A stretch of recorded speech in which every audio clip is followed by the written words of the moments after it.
તો વલસાડમાં એક વિચિત્ર બનાવ સામે આવ્યો છે, જેમાં શહેરના કોલેજ રોડ પર અચાનકથી જ મધમાખીઓના ઝુંડે લોકો પર હુમલો કરી દીધો। વિદ્યાર્થીઓ અને રાહદારીઓને મધમાખીએ ડંખ મારી દેતા ભારે અફરાતફરી સર્જાઈ હતી। ઘટનાની જાણ થતાં જ એમ્બ્યુલન્સની ટીમ અને ફાયર બ્રિગેડ પણ દોડીને સ્થળ ઉપર પહોંચી હતી। આ મધમાખીઓના ઝુંડને કોઈ પક્ષીઓ દ્વારા છંછેડવામાં આવતા તેમણે લોકોને ડંખ માર્યા હોવાનું સામે આવ્યું છે।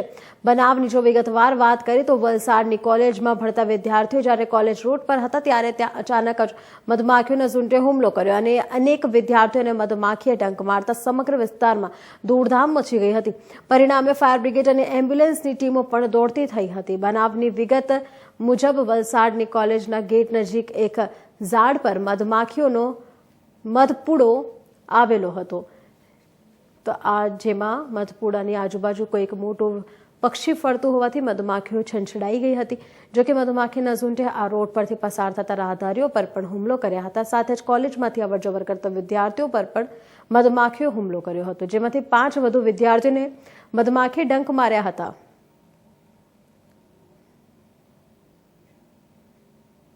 કેમ્પસની નજીકમાં એક ઝાડ પર જંગલી મધમાખી બેસેલી હતી। એમાં એક પક્ષી દ્વારા એને ઉડાવવામાં આવેલી અને એના કારણે જે કોલેજોમાં જે સ્ટુડન્ટો જાય છે એની ઉપર મધમાખીએ એટેક કરેલો હતો। એની અંદર 2 જણા એમાં ઇન્જર્ડ થયેલા છે અને એને 108 દ્વારા હોસ્પિટલમાં લઈ જવામાં આવ્યા। તો આ મધમાખીના નિકાલ માટે તમે કઈ પગલાં લેશો? મધમાખીના નિકાલ માટે જે એના જૂના જાણીતા એના જે મધ કાઢે છે એમને સાંજે બોલાવવામાં આવ્યા છે। તો એમના દ્વારા એ મધને અહીંથી ઉડાવીને બીજી જગ્યાએ શિફ્ટ કરવામાં આવે।